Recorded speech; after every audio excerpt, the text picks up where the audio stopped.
Good morning students. आज मैं आप लोगों को पार्टनरशिप का दूसरा भाग बताने जा रहा हूं। पहला भाग आप लोग देख चुके हैं जिसमें कुछ इम्पोर्टेंट क्वेश्चन मैंने बताया था, और आज मैं दूसरा भाग बता रहा हूं जिसमें इतना ही पार्टनरशिप है। तो आप लोग इसे ध्यान से देखिएगा और इस पर लाइक शेयर और सब्सक्राइब भी कीजिएगा, और इस वीडियो को देखकर कमेंट भी कीजिएगा, और हमारे चैनल ऑनलाइन स्कूल BSCB को लाइक शेयर और सब्सक्राइब कीजिएगा।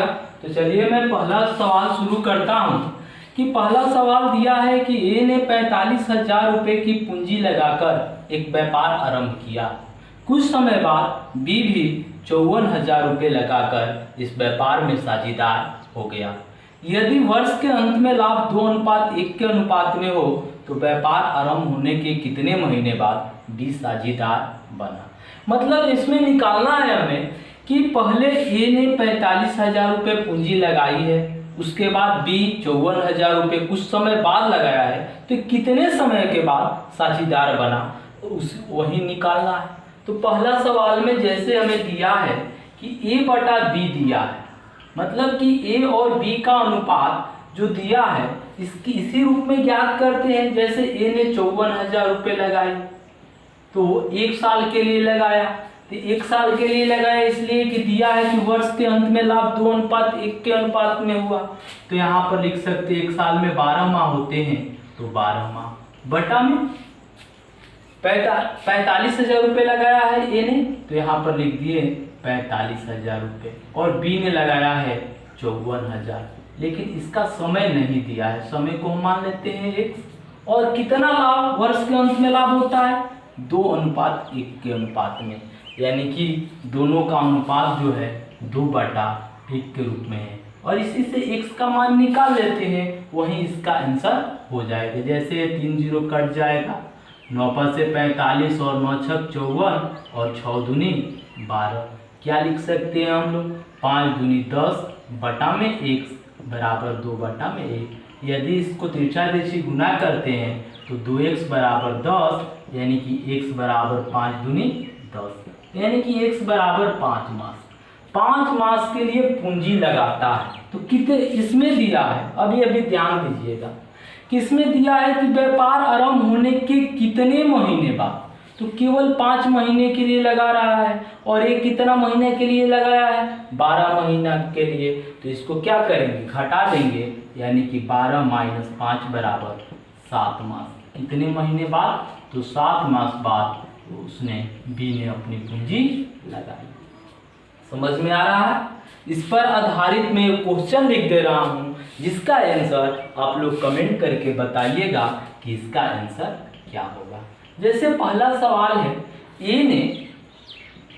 ए ने इसमें दिया है 45,000 रुपये की पूंजी लगाकर, ए ने 12,000 रुपये की पूंजी लगाकर, ए ने 12,000 रुपये की पूंजी लगाकर एक व्यापार आरंभ किया, एक व्यापार आरंभ किया। फिर इसमें दिया है कुछ समय बाद बी भी 9,000 रुपये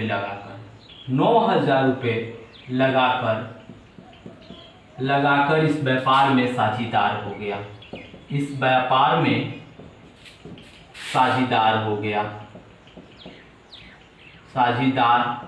हो गया। अब बोल रहा है इसमें कि यदि वर्ष के अंत में लाभ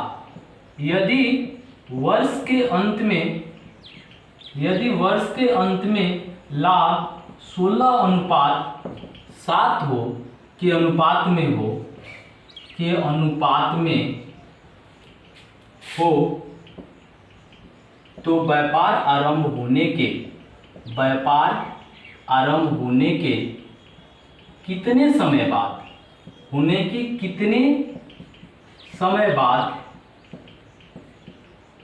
बाद बी साझेदार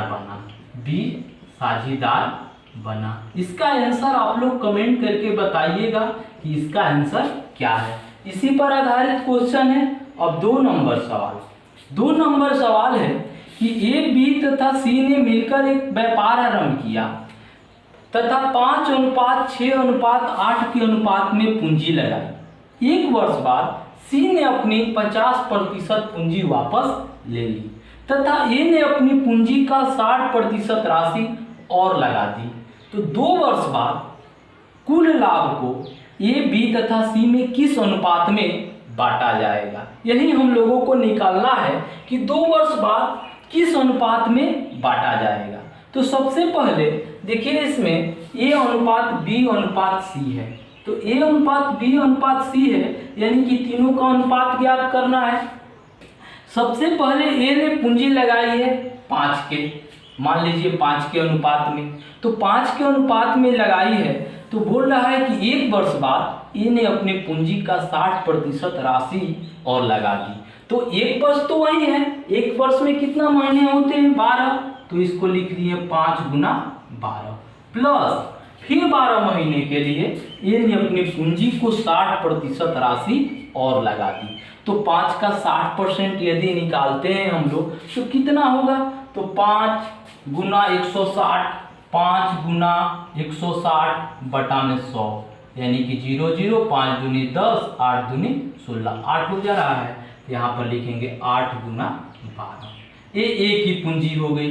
अब निकालना है हमें बी की पूंजी, तो बी की पूंजी के बारे में कुछ भी नहीं लिखा है, तो बी का पूंजी तो वही रहेगा, यानी कि 6 के 6, तो कितने महीने कितने समय के लिए, तो 2 वर्ष के लिए। तो 2 वर्ष में कितने महीने होते हैं 24, तो 6 गुना 24, ये बी का हो गया। अब हम लोग निकालेंगे सी का, तो सी का कितना होगा, तो सी पर देखिए कह रहा है कि 1 वर्ष बाद सी ने अपनी पूंजी 50% पूंजी वापस ले ली।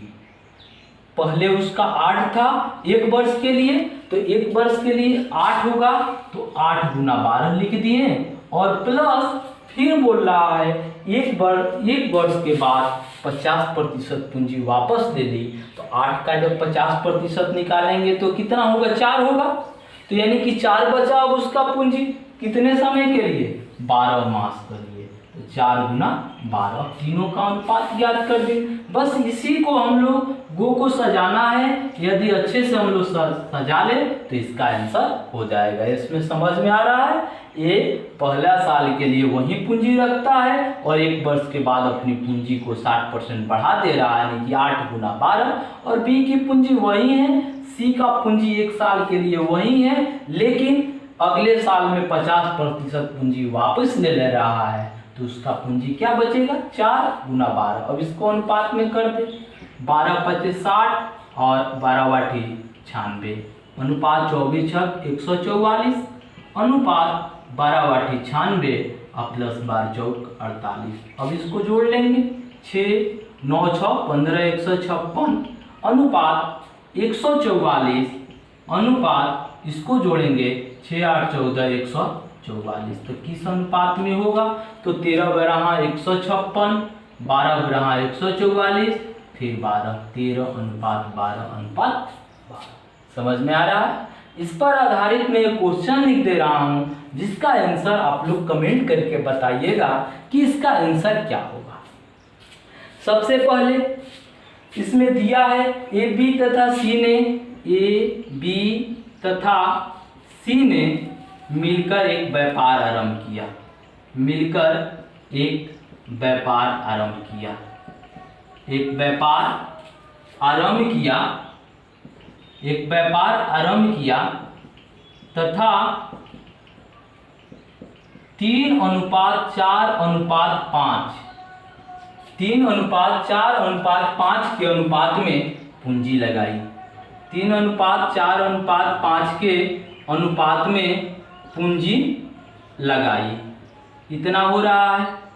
इसके बाद 1 वर्ष बाद ए ने अपनी पूंजी को दोगुना कर दिया। 1 वर्ष बाद ए ने अपनी पूंजी को दोगुना कर दिया, अपनी पूंजी को दोगुना कर दिया, 2 गुना कर दिया, 2 गुना कर दिया तथा बी ने 50%, तथा बी ने अपनी पूंजी तथा बी ने अपनी पूंजी 50% वापस ले लिया, 50% वापस ले लिया। तो 2 वर्ष बाद 2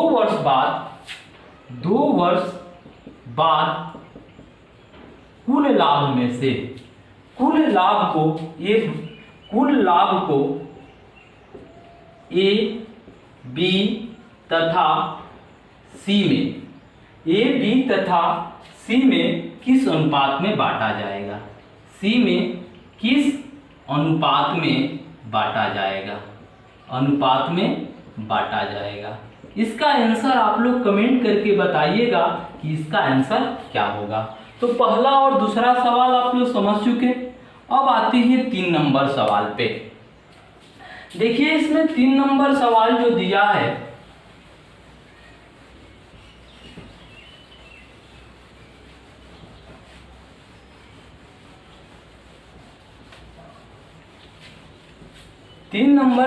दिया है कि ए तथा बी ने एक व्यापार में 4:5 के अनुपात में पूंजी लगाई।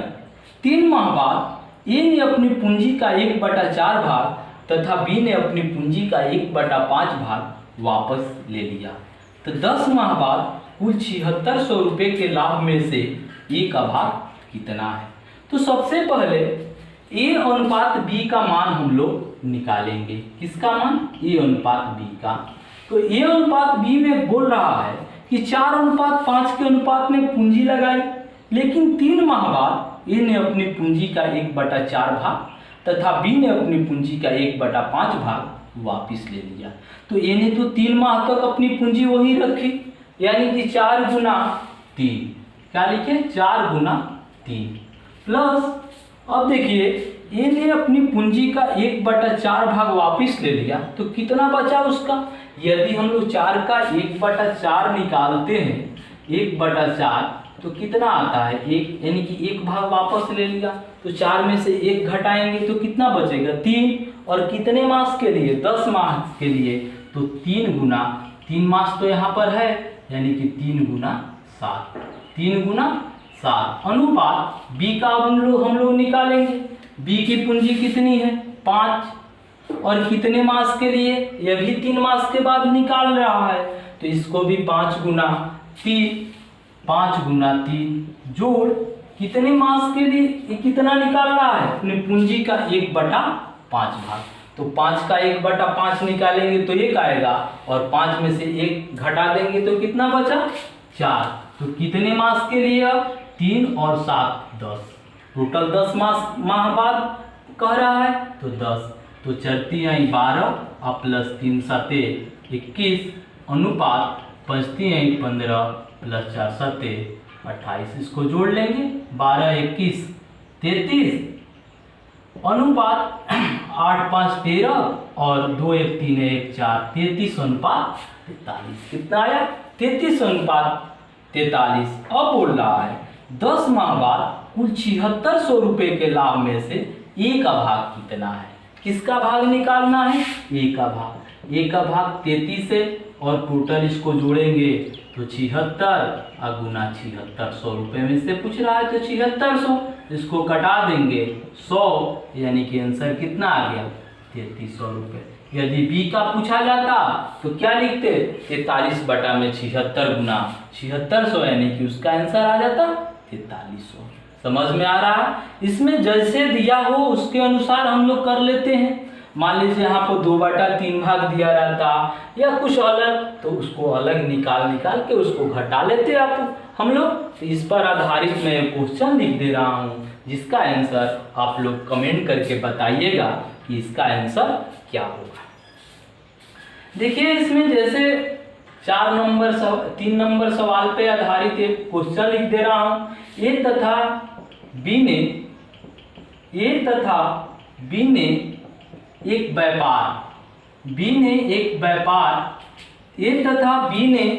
व्यापार 3:4 के अनुपात में पूंजी लगाई। 3:4 के अनुपात में पूंजी लगाई। 6 माह बाद ए ने अपनी पूंजी का 1/3 भाग, अपनी पूंजी का 1/3 भाग तथा बी ने अपनी पूंजी का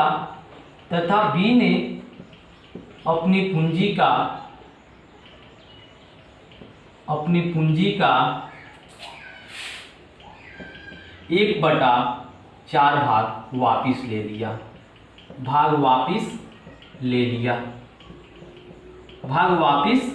ले लिया। अब बोल रहा है कि 1 वर्ष बाद या 12 माह बाद, 1 वर्ष बाद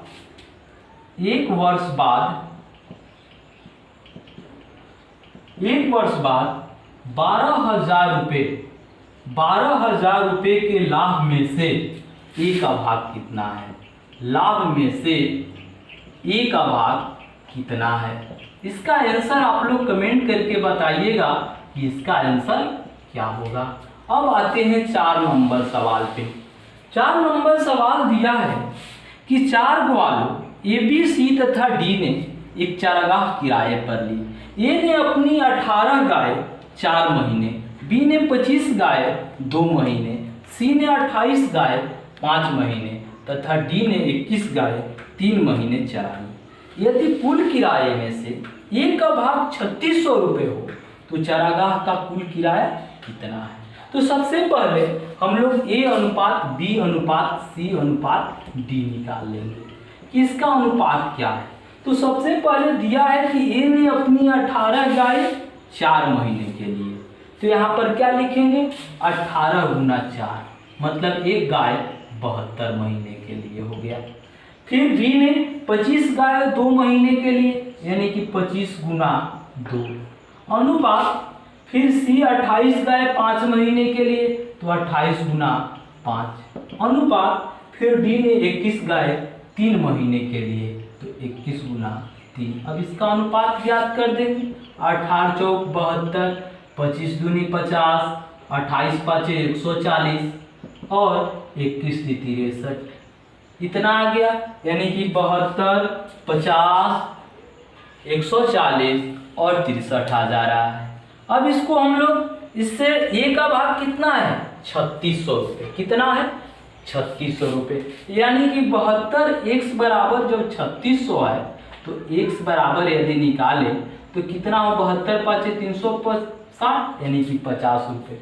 और टोटल इसको जोड़ लेंगे और उसमें 50 से गुना कर देंगे यानी कि 2 3 5, 2 3 5, 7 5 12, 12 14 26 6 32, 325 गुना 50, इसको गुना कर ले यानी कि कुल किराया बराबर कितना? कुल किराया बराबर 0, 5 5 25, 2 5 दूनी 10, 2 12, 1 5 3 15, 1 16 यानी कि 16,250 रुपये। समझ में आ रहा है? इस पर आधारित भी मैं क्वेश्चन लिख दे रहा हूँ जिसका आंसर आप लोग कमेंट करके बताइएगा कि इसका आंसर क्या होगा। जैसे इसमें दिया है 4 ग्वालों ए, बी, सी तथा डी ने एक चारागाह किराए पर ली। एक चारागाह किराए पर ली।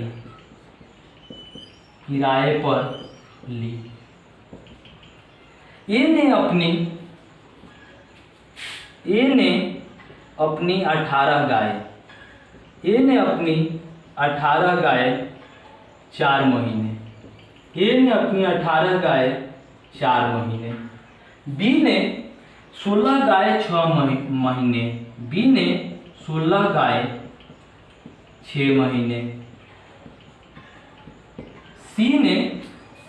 सी ने 14 गाय 9 माह के लिए, सी ने 14 गाय 9 माह के लिए,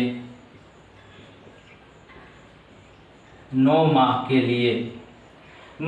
के लिए यहाँ पर ए बी सी बस इतना ही रहने दे रहे हैं। ABC ने एक चारागाह किराए पर ली।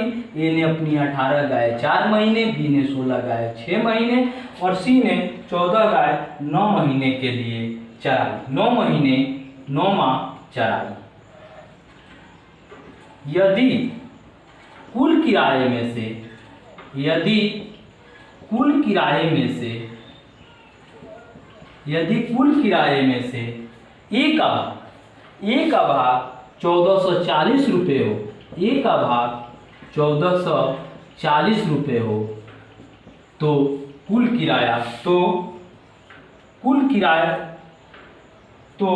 चरागाह का कुल कितना किराया है? चरागाह का कुल कितना किराया है? कुल कितना किराया है? इसका आंसर आप लोग कमेंट करके बताइएगा, इसका आंसर क्या होगा। कभी कभी क्या होता है, इसमें चरागाह का कुल किराया दिया रहता है और ए का किराया पूछता है, बी का किराया पूछता है, सी का किराया पूछता है, तो इस पर भी आप लोग हल कर लीजिएगा इसी पर आधारित। जैसे इसमें दिया रहता है तो टोटल पूंजी तो ए का निकालना है तो ए का निकाल लेंगे, बी को निकालना होता तो बी का निकाल लेते। तो ये 1 2 3 4 आप लोग समझ चुके। अब बचा हुआ है एक सवाल 5 नंबर। 5 नंबर एक सवाल बचा हुआ है लास्ट। वही देखिए, इसमें 5 नंबर सवाल में दिया है कि ए बी तथा सी ने डीबीटी का एक सेट 578 रुपये किराए पर लिया। यदि उन्होंने इसका प्रयोग क्रमशः 8 घंटे 12 घंटे तथा 14 घंटे किया हो तो कुल किराए में से सी को कितना देना पड़ेगा। एकदम आसान सवाल है। इसके लिए ए बी और सी का अनुपात निकाल लेंगे। कितना है? 8 घंटा 12 घंटा और 14 घंटा। इसको बदलेंगे तो क्या हो जाएगा? 4:6:7। अब किसका किराया पूछ रहा है? सी को कितना देना पड़ेगा, तो सी बराबर क्या लिखेंगे? 7। अब बटा में 4 6 10 7 17 और गुना कितना दिया है? टोटल रुपए 578। तो इसको कटा लेंगे। 17 × 51 6 68 17 चौका 68 7 चौका 28 2 17 का 21 2 23 यानी कि 238 रुपये। आसानी से समझ में आ रहा है। इस पर आधारित मैं एक क्वेश्चन लिख दे रहा हूँ जिसका आंसर आप लोग कमेंट करके बताइएगा। लिखा है ए बी तथा सी ने डीवीडी का एक सेट 420 रुपये किराए पर लिया। 420 रुपये किराए पर लिया। यदि उन्होंने इसका प्रयोग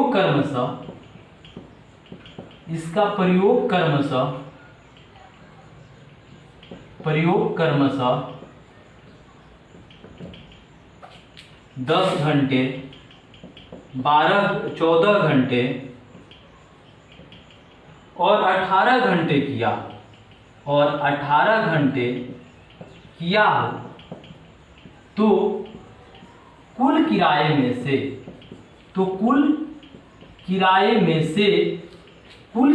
में से बी का भाग, बी को कितना देना पड़ेगा?